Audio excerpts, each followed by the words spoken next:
Welcome back to the ministry. We're on part 8 of this, and we're picking up where I left off, where we talked about people will try to force you into a corner.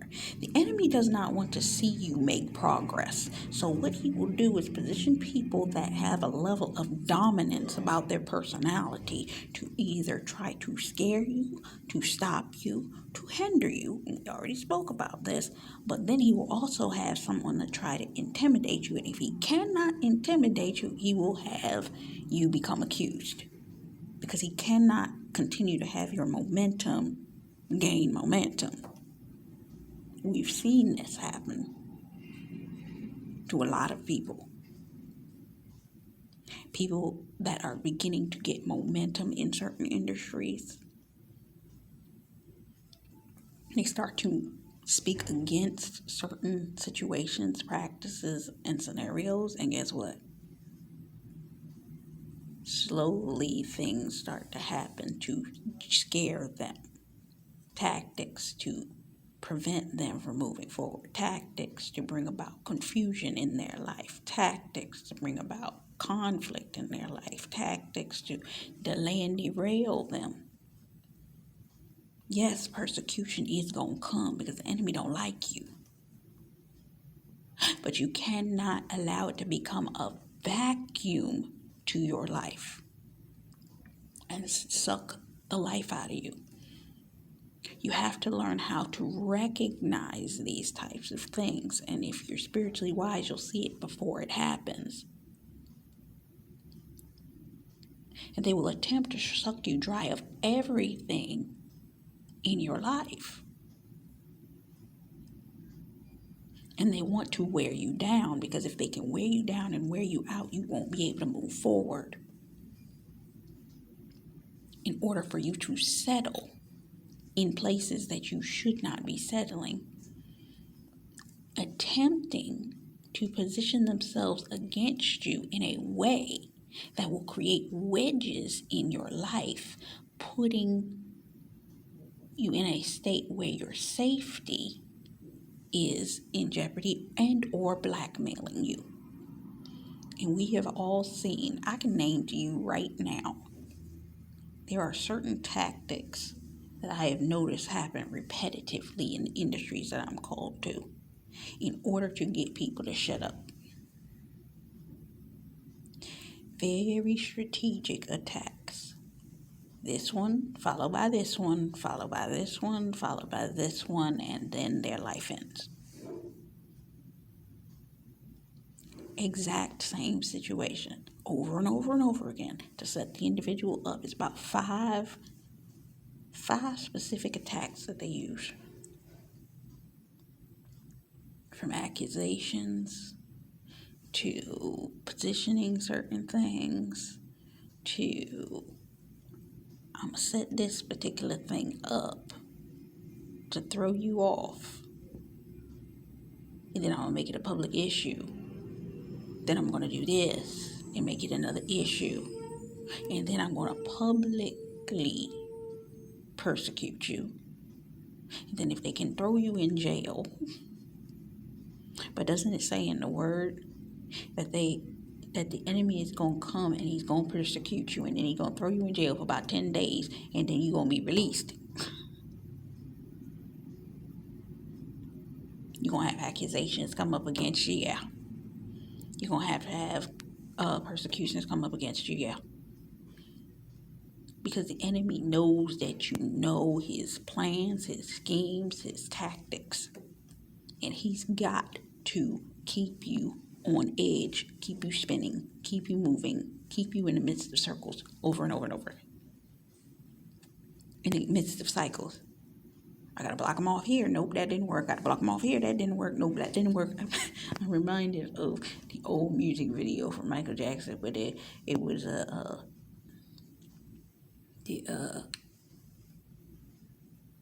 they were trying to scare an authority figure.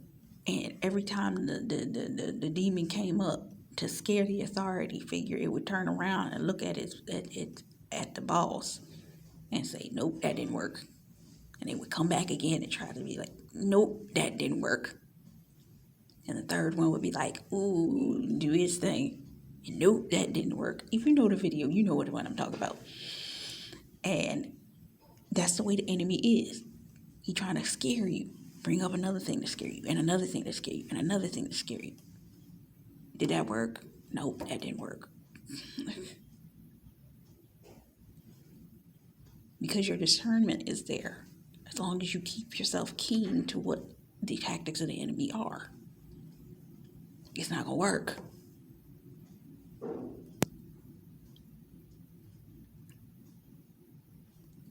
And they do these things to keep money, maintain power, to keep their positions, and or control the public, the population, the world. And if you have wisdom enough to be able to tell on them. You know, I was that kid that was a tattletale when I was in school. I told on everybody. I'd tell on the teacher if they did something wrong. You know, I have had family members tell me that they would have beat me up too. And I actually was never beat up as a child in school. Blessed be Jesus. Because I was always protected. And even now I'm protected. I've had people come at me stupid and wrong. And immediately after they came at me stupid, they ended up getting attacked. Because God's word says, touch not my anointed, do my prophets no harm, right? If you don't believe I'm a prophet, do understand that I'm anointed. And you come at me incorrectly, you're going to have something happen. From a mild pow-pow to an intense one, depending on what your intent was. And I guarantee you there are people that can vouch for that.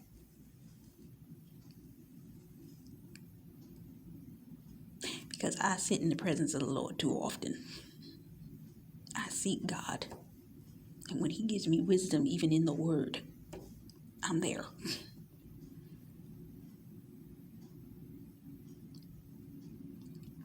Know your position. Understand the position that God has given you.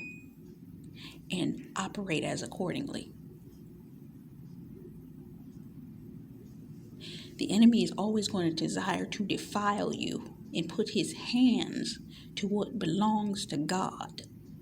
But because it's anointed by God, he may try to dirty it up or throw dirt or mud on it. That just means you got to start again. How many times did Nehemiah have to restart building that wall? They tried to stop him, and they tried to stop him. It was years they were back to back trying to stop them from building that wall. But eventually what ended up happening is a clause was found, and the enemy had to turn around. Proverbs 6:31. The enemy got caught stealing, had to pay back from his own house. His own house. He had to pay from his own house for the very thing he was trying to stop. So don't get concerned when you see certain things like that happen, and get in the presence of God. Because God is the one that's going to stop and prevent and align and situate certain things. If it's built on the rock, it will grow. It can have dirt thrown on it, but you can pivot. But if you don't allow yourself to get this far in consistency, checking your borders and your boundaries, because they will try to use you. Because the enemy figures out when he can't stop you, he tries to join you. You have to recognize and discern. And I believe, isn't it Nehemiah that said, I'm not going to allow you to help me, because then you'll say that you did it. You have to be able to discern those people that are just trying to get close to you to be able to say or associate with you. I got a story for you. When I was in college, I did not want to be the leader of the group at that time for this college project. It was me, two other guys, and I think it was one female. I don't remember. But I do know it was two other guys that was in the group with me. And we had a project. And I had to do the PowerPoints and I was supposed to lead the project. I went and I got all of the information and I developed the entire project, did the research, did all of this.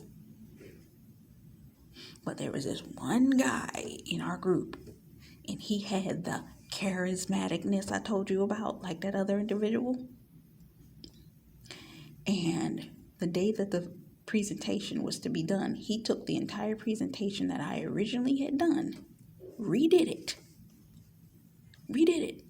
After I'd done all that work, I was going to go up there and do the presentation. He's like, no, you don't have to do the presentation. I'll do it. And he used his charismaticness to do this wonderful presentation in a short period of time. And I'm standing there like, that wasn't my presentation. And I'm sitting there pissed off because I was more angry at the fact that I sat there and I did all this work on a PowerPoint when I done told all of them. I told both of them, I don't want to be the leader of this group. You want to do the work, do the work. No, he waited until I did the work, saw what I did, condensed what I did, and then did it himself. This is the way your enemy operates. The enemy will watch what you do, see how it was done, repackage it and represent it in his own manner to try to feed off of your anointing.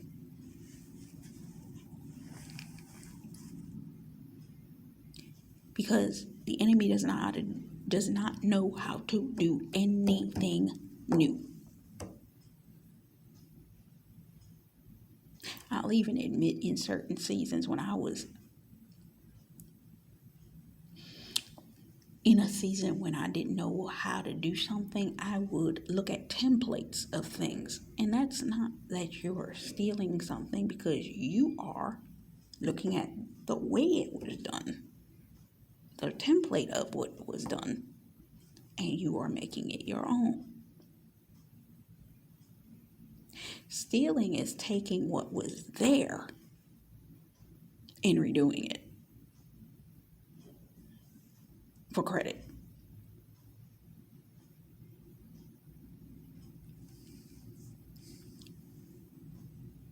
And this person did all of this, and I got no credit for what I did when I didn't even want to do it in the first place.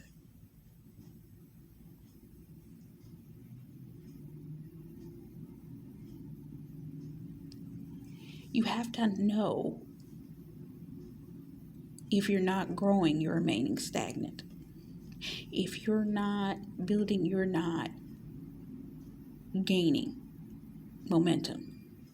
You have to be careful of people like this, because they will be unassuming and come at you with false flattery. That guy that came at me in that group came at me with false flattery. Oh, you do it. You're really good at this and all this kind of stuff. And I went and I did all of this work for you to take the entire project and steal it out from under me. And then I remember telling my dad about it, and he turned around and said, you were wrong. I was like, oh, I get no help from nobody.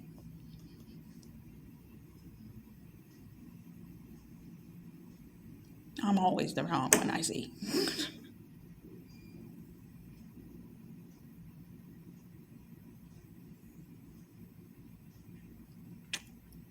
There is a short window you have to course correct before building, or there will be an implosion.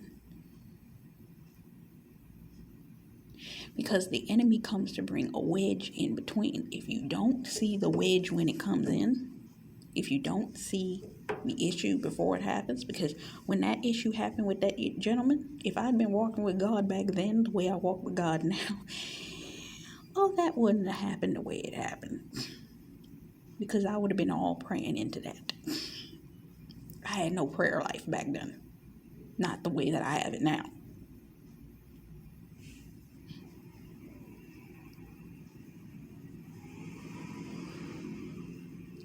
If they accomplish, they will steal your business, attempt to steal your spot, break up the joint partnership, aka people trying to break up your marriage, break up contractual agreements. Because what the enemy does is try to use word curses, and especially in certain industries, they're famous for that because, as you know, the scripture that talks about gossip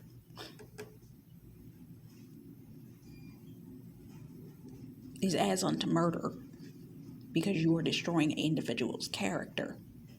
This is what the enemy does when he brings word curses, and the industry is built on this. They make millions of dollars. Entertainment Tonight, Access Hollywood, Extra. All of these media outlets make money on telling stories about people in high power positions, talking and throwing dirt on their names. But everybody wants to hear about the stories of them doing horrible things. They don't want to hear about the philanthropy that they did. The philanthropy stories only last for a news bite for about 5 seconds. But if somebody cheated on their wife, they got caught. We got pictures. That story will be on for 10 minutes. But the philanthropy that was done will be on for about 2, maybe 30 seconds. You see how that works?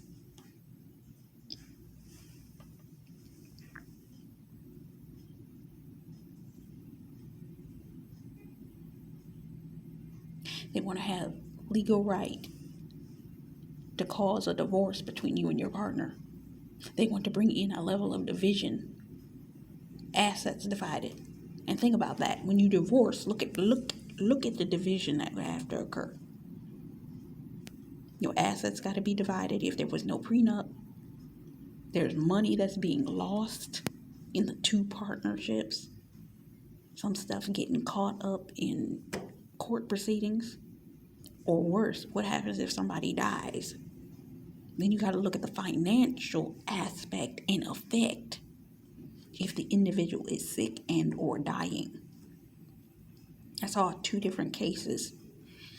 I was in a group in the library meeting in New York a couple of years ago, and they were talking about the fact that a wife and a husband got a divorce on purpose because the husband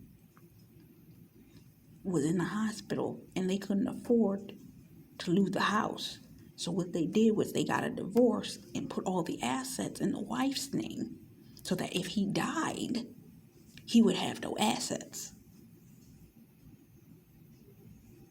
And the wife would be able to keep what belonged to her, or vice versa.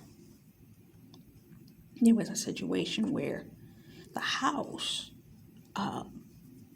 they were trying to get the deed to the house because the deed belonged to the children or something like that, and they needed to, it was a specific type of form that they needed to find, and the lawyer had to get it in order to grandfather the house back to the family or something, some foolishness. You have to understand that the enemy is after your assets.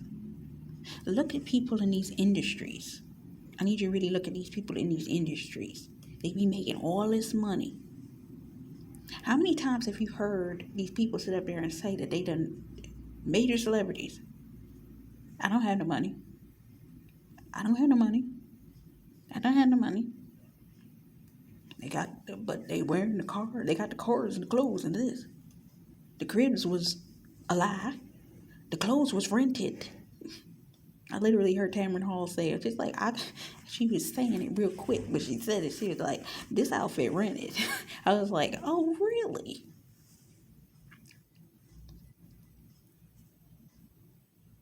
The mansions, the cars, some of that stuff, they don't even own that stuff.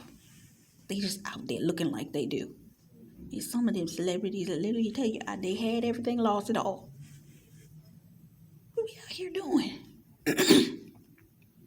What are we out here doing? How are you not protecting your assets? And sometimes it's not even the fact that you're not protecting your assets. It's the fact that you keep double dipping and not paying attention to the protections because it's your money, right? Or you got people that work for you that want access to that money, and they want to get in the system and so that they can steal from you on the back end, Judas, or worse. You go into these industries, and at the end of your life, they're trying to siphon out the money to make sure that you have no will, so that the family doesn't get no assets. Or provisionary means the family's fighting over the will. And I used to always wonder, how is it that these people ain't never got no will? None of them. None of them. No estate planned. And you know the stories where the people actually do that, they never talk about.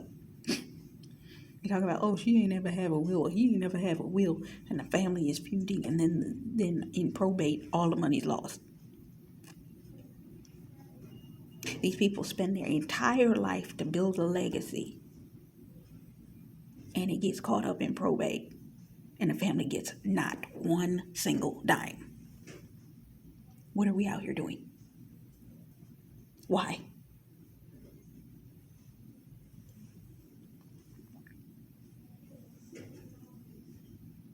You need to have protections, home title locks, fraud protection, identity theft protection, especially if you're in a high-powered position like that. What you doing out here? How are you protecting yourself? Your money just going away? You just spending it all on houses, cars, clothes, all this kind of stuff? And what's going to happen to it when you die? Are your kids going to get it? Do you have kids to get it? You have family members to get it? What's up? Because people are operating like this and people out there are stealing their whole life savings out from under them and leaving them with nothing at all. And they turn around and there it is, it's gone. It's gone. They worked all their life and it's gone. And if you manage to get away from them, another person comes and tries to take that money. They position themselves in a different kind of way by trying to sue you, extort money from you.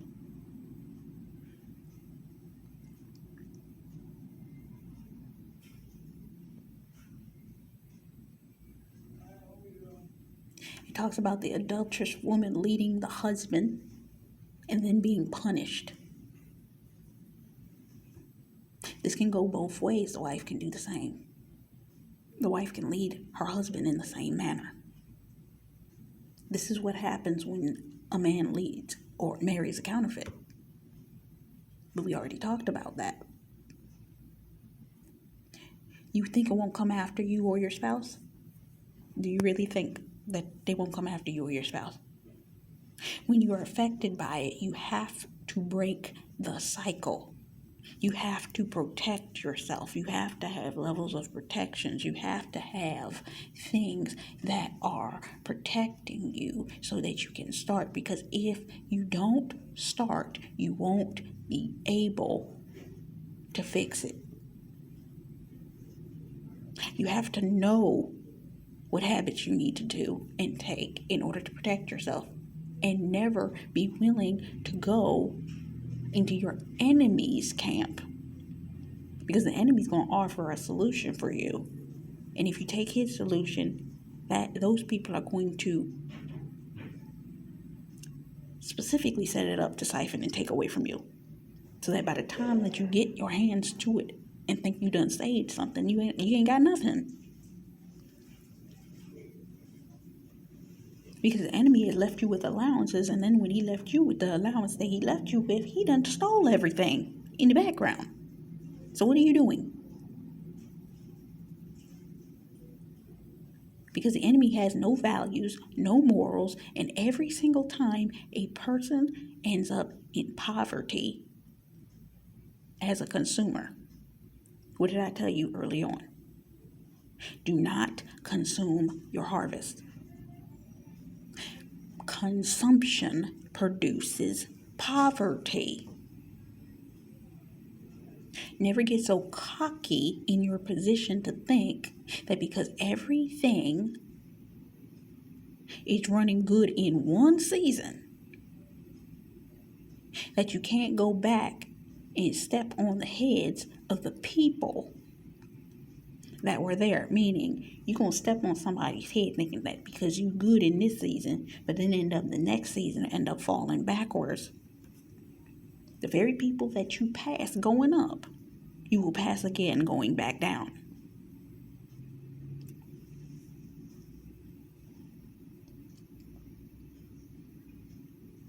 Don't go around people.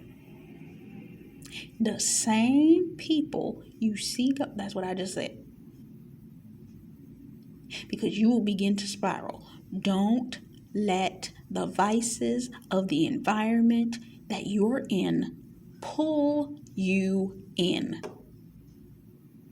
Going to clubs, going to bars, going to the strip club, getting hooked on drugs, because it's in that environment. I'll never forget a story I was hearing an influencer tell. She said that when she was first married to her first husband, they used to go to the club, and one night he took her to the club with him, and she said that there were people sitting there doing lines of coke, and they just offered it to her. It was like, hey, you want some? Like, here, you want a napkin? That's just how nonchalant they offered it. And she was like, what?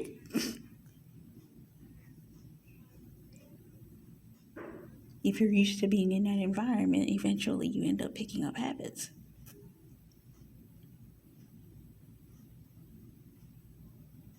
You have to stay sober-minded. I literally remember watching a clip that a financier showed on his podcast of a celebrity. And this celebrity was talking a bunch of foolishness because he was drunk. And he wasn't supposed to be talking about it anyway because the deal wasn't signed yet. And when he opened his mouth and said what he said, he made the other guy, due to the fact that he was not supposed to be talking, the other guy ended up losing over $1 billion in revenue because the deal got nixed because he talked about it because he was drunk. I heard a financial professor say this. He said, if you have a proclivity to drugs and or alcohol abuse, you are not a clear-headed person, and that makes you dangerous in business. And this came from a financier. Because you have the potential of losing everything because you high or you're drunk. And you're not aware of what you're doing. But you notice, let's use Wendy Williams as an example. When she started complaining about the fact that she got sober, notice they started making her out to be real crazy. But if you listen to what she was saying, she was talking about the fact that her finances, she started paying attention to her finances when she became sober. She started paying attention to her finances when she said this. She started paying attention to things. The one thing the enemy does not want you to do in these industries is pay attention. Let me tell you something else I learned. I will never forget this as long as I live. I was on a phone call. It was a business conversation. And the man, he was trying to get into the music industry. But he used to work for a financial company. And when he was working with that financial company, he multiplied their bottom line 50 times. And because he knew how to do that, he went into the record business talking about, I'm going to come into this company and I'm going to multiply our revenue, this, that, and the other for the records being sold. And that way your company won't lose money and this, that, and the other. And you know what that company, the guy said, as quiet as kept, I need you to know this. We will never sign you if you know that much. Why? Because you know way too much and we'll never make a dime off of you.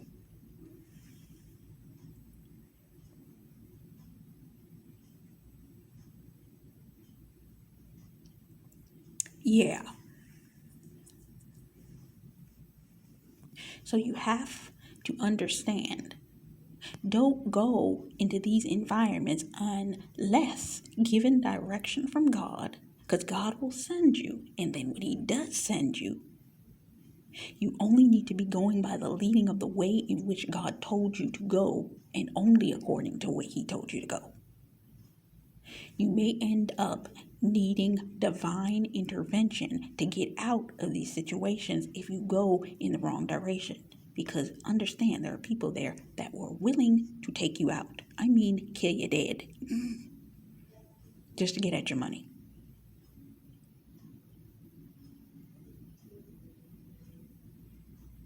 You may end up needing divine intervention, and they will beat you out of your business and leave you for dead.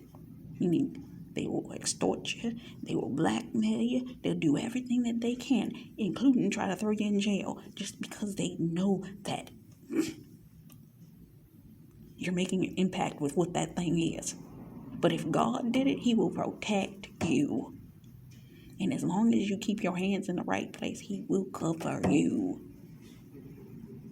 Your partner, the one you had a contractual agreement with, may be the only way you will get out of any form of confusion if you go in the wrong direction.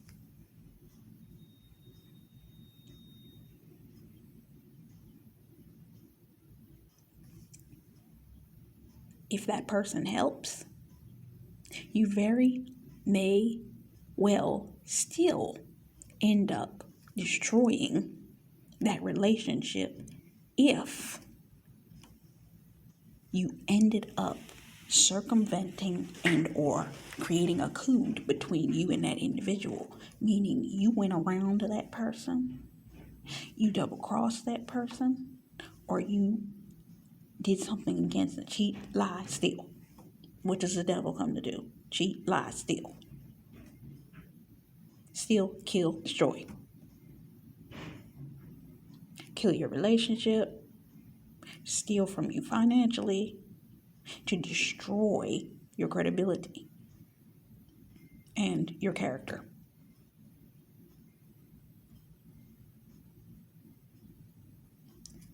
You must operate in the protection of God. And this is it. That's all that the Lord had for me. And I just wanted to create this. I don't know what I'm going to do with it yet, but we'll see. I'm going to have to go back through it because I think this is going to become something more than just this. But I hope this is something you enjoyed. Until next time, bye-bye.